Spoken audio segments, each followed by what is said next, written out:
Imagine करो दोस्तों कि कल सुबह आप जब उठते हो और आप नल की तरफ बढ़ते हो और जब आप उसको टोंटी को खोलते हो तो आपको पता चलता है कि नल में पानी ही नहीं है। तो सोचो उस वक्त में क्या आपकी हालत हो रही होगी। और सोचो अगर कभी ऐसा हो कि जब आप सुबह उठते हो और जब आप बालकनी से झांकें तो पता चले चारों तरफ पानी ही पानी बह रहा हो।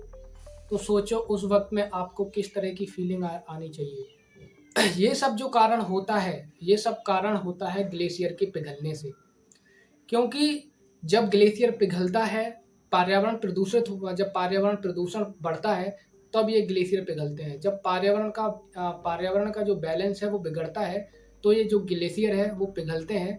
और उस ग्लेशियर को पिघलने से या तो बहुत ज़्यादा बाढ़ आना स्टार्ट हो जाएगा, और अब एक बार ग्लेशियर पिघलेंगे तो वो जो पानी है वहाँ पे सूखा पड़ना स्टार्ट होगा बहुत ही लॉन्ग टर्म में। ऐसी सोच का एक नवयुवक, एक देशभक्त, जिसने जिसने पूरी जिंदगी अपने स्टेट के लिए खपाई हो, पूरी जिंदगी अपने समाज के लिए, अपने पर्यावरण के लिए, अपने अपने कम्युनिटी के लिए खपाई हो, उसका नाम है सोनम वांगचुक। आज उस पे एनएसए लगवा दिया गया है गवर्नमेंट की तरफ से और उसको जेल में डाल दिया गया है। हमको सबसे पहले ये बिल्कुल अच्छे से समझ लेना होगा कि वो जिस मुद्दे के लिए वो खड़ा हुआ था, वो मुद्दा क्या देशभक्ति का था या फिर देशद्रोही का था। ये समझ के आपको पता चल जाएगा पूरा कि गवर्नमेंट करप्ट है, गवर्नमेंट बायस्ड है, या ये सोनम वांगचुक जिसको जेल में एनएसए के तहत, जिसको बोलते हैं मतलब आतंकवादी होता है, उसको एनएसए लगाया जाता है। सिक्योरिटी एक्ट जो कि बहुत ही ज़्यादा डेंजर होता है, और जब देशद्रोही साबित हो जाता है, जब देशद्रोही की आशंका लगता है, तब जाके ये एनएसए लगाया जाता है। लेकिन आप इस सोच को देख सकते हैं कि कितना, अगर आप वीडियो में देखे होंगे, बहुत सारे आपने वीडियो देखे होंगे। अभी सितंबर में डिटेन किया था एनएसए के तहत उस बंदे को बिना किसी कोर्ट ऑर्डर के। उसके बाद से अभी तक आपने हज़ारों वीडियो देखे होंगे, तो आपको पता चल रहा होगा कि वो उस बंदे ने कितने सारे अवार्ड जीते हुए हैं, कितने सारे अवार्ड अपनी लाइफ में उसने एक्वायर किए हुए हैं।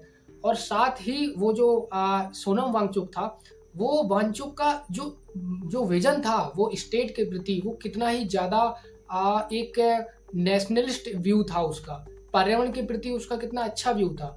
वो समझो उस बंदे को, मतलब जो बंदा पर्यावरण का सोच रहा हो, जो बंदा ग्लेशियर का सोच रहा हो, जो बंदा अपनी कम्युनिटी के बारे में अच्छा सोच रहा हो कि वहाँ पे जो कम्युनिटी है उसको सुरक्षा दी जाए, ऐसे बंदे पे एनएसए लगवा दिया गया है गवर्नमेंट की तरफ से। ये बहुत ही दुखद बात है, और जो डेमोक्रेसी है उसके लिए बहुत ही ज़्यादा एक तरीके का डेमोक्रेसी का अपमान है, और डेमोक्रेसी का गलत फ़ायदा उठा करके ये चीज़ किया गया है। इसका बहुत ही ज़्यादा घोर निंदा किया जाना चाहिए। मैं ये बताना चाहता हूँ साफ-साफ कि जो ये चल रहा है, वो क्यों चल रहा है, और जो सोनम वांगचुक है, वो उस वांगचुक बंदे ने पूरी ज़िंदगी इसको क्यों खपाया है, इस स्टेट की तरफ उसने अपने स्टेट की तरफ क्यों खपाया है। इसको समझने के लिए हमें ये समझना होगा कि जो 6th शेड्यूल की बात चल रही है कि गवर्नमेंट 6th शेड्यूल नहीं लेके आ रही है उस पर्टिकुलर स्टेट में। तो थोड़ा-सा पहले हम चलते हैं 2019 में। 2019 में जब 370 जब जम्मू कश्मीर से हटाया गया था, स्पेशल जो स्टेट था उसका दर्जा जब हटाया गया था, उसके पश्चात में जो जम्मू कश्मीर था उसको 2 भागों में बाँटा गया था। जम्मू कश्मीर और एक हो गया लद्दाख। तो 2 यूनियन टेरिटरी था, मतलब ये केंद्र शासित प्रदेश थे। इसका मतलब होता है कि ये जो शासन है सेंट्रल ओरिएंटेड रहेंगे, सेंट्रल इसको संचालित करेगा, दिल्ली से बैठ के सेंट्रल उसको संचालित करेगा, ताकि जो ज़्यादा से ज़्यादा ओनरशिप हो वो सेंट्रल गवर्नमेंट के पास हो, कम से कम मिनिमल पावर दी जाए। लेकिन इसमें भी दो भांति किया गया है दोनों स्टेट को बाँटने में। लेह जो लद्दाख है और जो जम्मू कश्मीर है, जम्मू कश्मीर को तो उन्होंने विधानसभा यानी लेजिस्लेचर दे रखा है, जिसमें उनके राइट टू वोट का अधिकार है। तो उनके जो कम्युनिटी के लोग हैं, उनके जो पीपल हैं, स्टेट के जो लोग हैं, वो लोग अपने एमएलए को उतार सकते हैं, यानी उनकी बातों को वहाँ पे रखा जा सकता है। लेकिन वहीं पे अगर हम बात करें लद्दाख की, तो लद्दाख में नो लेजिस्लेचर का प्रावधान किया गया है। मतलब इस लद्दाख में एक भी एमएलए वहाँ पे नहीं बैठ सकता, यानी राइट टू वोट का डायरेक्ट यहाँ पे खत्म कर दिया गया है सीधे सीधे।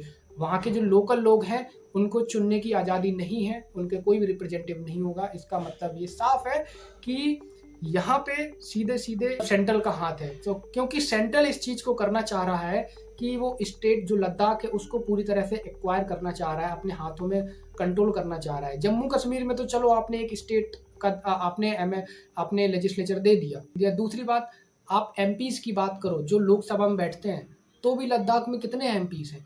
सिर्फ एक। मतलब एक बंदा पूरा का पूरा लद्दाख के इस पूरा का पूरा केंद्र शासित प्रदेश जो यूटी है, यूनियन टेरिटरी है, उसको रिप्रेजेंट करेगा। सोचो, मात्र एक बंदा। सोचो कितना बड़ा स्टेट और कितनी जनता, और सिर्फ एक बंदे को एक बंदा ही वहाँ पे लोकसभा में पार्लियामेंट में बैठेगा और उसको रिप्रेजेंट करेगा। मतलब लेजिस्लेचर है नहीं, एक बंदा ही सिर्फ वहाँ बैठेगा। तो ये कितना ज़्यादा पूरा का पूरा स्टेट को अनडेमोक्रेटिक कर दिया गया है। मतलब यहाँ डेमोक्रेसी का फिर मतलब ही क्या? अगर लोग राइट टू वोट वहाँ ना हो, लोग वहाँ पे अपनी मांगों को ना रख पाएंगे, और और अपने ही कल्चर को ना प्रोटेक्ट कर पाए, लोगों का जो लोग अपने व्यू को ना रख पाए, तो क्या मतलब हुआ ऐसी डेमोक्रेसी का कि एक बंदा वहाँ पे बैठ के सारी जनता की समस्याओं को सुनेगा? ये तो हो ही नहीं सकता, ये तो पॉसिबल ही नहीं है। इसीलिए सोनम वांगचुक जैसे बंदे आगे आए और इतने शांतिपूर्ण तरीके से करीब अगर आप देखो तो करीब 6-7 सालों से ये लगातार प्रोटेस्ट कर रहे हैं इस चीज़ के लिए कि आप 6 शेड्यूल में डालिए, 6 शेड्यूल बनाइए। 6 शेड्यूल मतलब होता है कि आप कल्चर प्रोटेक्शन करते हैं किसी भी स्टेट की। वहाँ की बहुत सारी वहाँ के बहुत सारे कल्चर होंगे, वहाँ के बहुत सारे ट्राइबल कम्युनिटी होगी, उन सारी ट्राइबल कम्युनिटी को प्रोटेक्ट किया जाएगा। और गवर्नमेंट ये नहीं चाह रही है कि वहाँ के ट्राइबल कम्युनिटी प्रोटेक्ट हो, क्योंकि अगर आपने उस स्टेट को हाथ नहीं दिया, यानी आपने सेंट्रल में हाथ रखा, इसका मतलब कॉर्पोरेट इंडस्ट्री वहाँ जाएगी, वहाँ पे माइनिंग करेगी, वहाँ के कल्चर को डिस्ट्रॉय करेगी, वहाँ के एनवायरनमेंट को ख़त्म करेगी। अगर वहाँ के एनवायरनमेंट ख़त्म होंगे तो ग्लेशियर पिघलेंगे और आपके घर में पानी या तो बहुत ज़्यादा बाढ़ आ जाएगी, और जब बाढ़ आके ग्लेशियर ख़त्म हो जाएंगे तो कुछ नहीं बचेगा, सिर्फ पानी का एक बूंद भी नहीं रहेगा, और उस टाइम पे सूखा पड़ने की बात आएगी। तो गवर्नमेंट का जो इंटेंशन है कितना मतलब एंटी नेशनल टाइप का है, और सोनम वांगचुक का जो इंटेंशन था कितना नेशनलिस्ट व्यू था। आपने पूरी जर्नी को देखा होगा। एक ऐसा बंदा जो ट्राइबल कम्युनिटी है, उस कम्युनिटी को बचा के इन्वायरमेंट को बचाने की बात कर रहा है, इन्वायरमेंट से अल्टीमेटली वो पूरे नेशनल को प्रोटेक्ट करने की बात कर रहा है।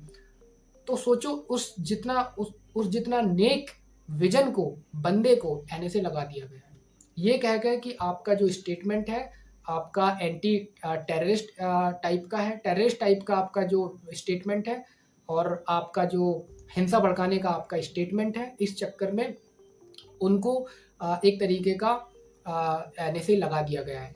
तो कहने का मतलब कि जो 6 शेड्यूल है, 6 शेड्यूल क्या है कि 6 शेड्यूल सबसे पहले तो आपको स्टेट बनाना पड़ेगा 6 शेड्यूल के लिए, क्योंकि अभी तो यूनियन टेरिटरी है। तो यूनियन टेरिटरी रहेगी तो इसका मतलब है कि 90-80% जो हाथ है वो सेंट्रल का रहेगा, वही कंट्रोल करेगा उस पूरा का पूरा यूटी को, यूनियन टेरिटरी को। अगर आप स्टेट बनाओगे तो थोड़ा स्टेट के पास पावर आएगी, और स्टेट के पास पावर आने के बाद थोड़ा सा स्पेशल राइट और मिल जाता है अगर आप उसको 6 शेड्यूल में डालते हो।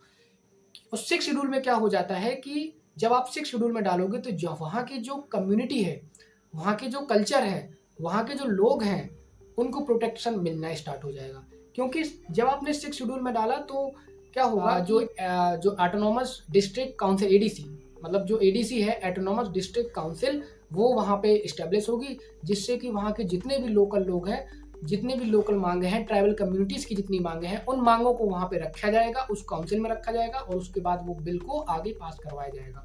मतलब जो भी पावर रहेगी लोकल लोगों में रहेगी, जिससे कि उनकी कम्युनिटी के साथ में अन्याय नहीं होगा, उनकी कम्युनिटी के साथ में अत्याचार नहीं होगा, और वो जो कम्युनिटी चाहेगी अपने हिसाब से स्टेट को डेवलप कर पाएगी। और अगर आपने 6 शेड्यूल नहीं रखा, स्टेट नहीं बनाया, क्योंकि पहले स्टेट बनाना पड़ेगा, उसके बाद 6 शेड्यूल आएगा, उसके बाद autonomous development autonomous district council आएगा।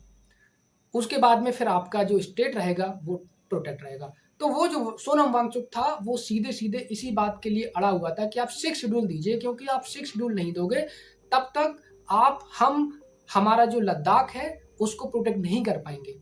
और ये 6 शेड्यूल ऐसा नहीं है कि आप सिर्फ लद्दाख को देने की वो बात हो रहा था। 6 शेड्यूल नॉर्थ ईस्ट जो एरिया है इंडिया का, जैसे असम, मेघालय, मिज़ोरम, त्रिपुरा, इन 4 स्टेट को ऑलरेडी दिया जा रखा है, दे रखा है। और यहाँ पे कारण वही है कि वहाँ पे ट्राइबल कम्युनिटीज़ बहुत ज़्यादा है।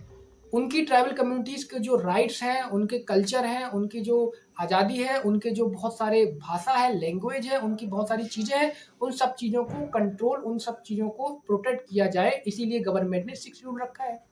तो सेम यही चीज़ क्या आप इस लद्दाख में नहीं कर सकते हैं, जहाँ 90% ट्राइबल्स रहते हैं? इसका मतलब यहाँ तो होना ही चाहिए, मतलब 6 शेड्यूल मिलना ही चाहिए। तो जो सोनम वांगचुक था कुछ गलत नहीं वहाँ पे वो कर रहा था, क्योंकि सोनम वांगचुक का जो एक विज़न था वो बहुत ही ज़्यादा देशभक्ति वाला विज़न था। और उसने इसी चीज़ के लिए बहुत सारे अनशन भी किए। सोचो, उसने 1000 किलोमीटर, शांति की आप बात करते हो, बोलते हो कि भाई उसने हिंसा भड़काने का काम किया है। तो आप ये सोचो कि सोनम वांगचुक जैसा बंदा जिसने शांतिपूर्ण तरीके से 2024 में सितंबर में करीब 1000 किलोमीटर दूर लेह से कहाँ, दिल्ली मोर्चा चलाया था, मतलब पैदल 1000 किलोमीटर की बंदे ने यात्रा करी है। सोचो, ऐसा शांतिपूर्ण धैर्यवान बंदे को आप बोल रहे हो कि ये बंदा एक तरीके का टेररिस्ट है, एंटी नेशनलिस्ट है। तो हमें सरकार की मंशा यहाँ पे साफ-साफ दिख रही है कि क्या यहाँ पे सरकार करने की कोशिश कर रही है।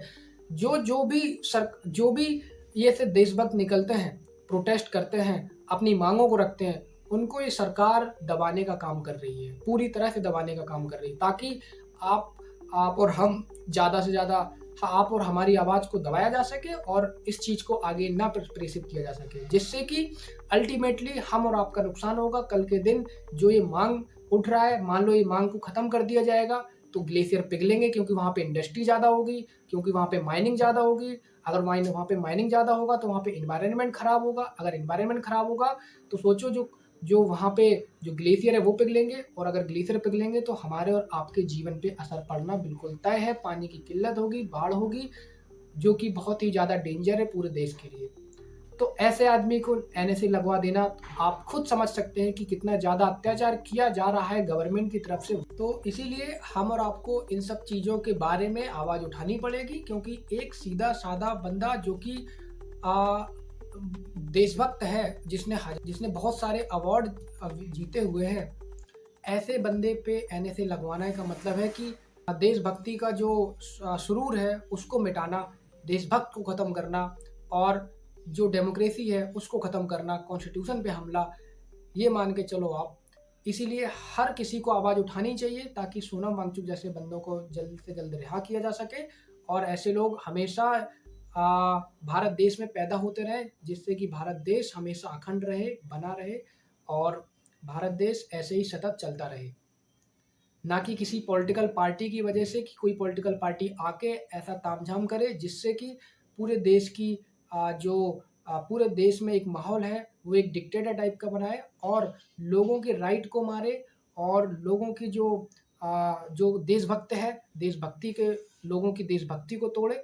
इस टाइप की कोई भी सरकार को हमें बिल्कुल ही कंडेम करना चाहिए। और उम्मीद है ये वीडियो आपको अच्छा लगा होगा। अगर आपको अच्छा लगा तो कृपया इस वीडियो को लाइक करें, सब्सक्राइब करें, शेयर करें। धन्यवाद।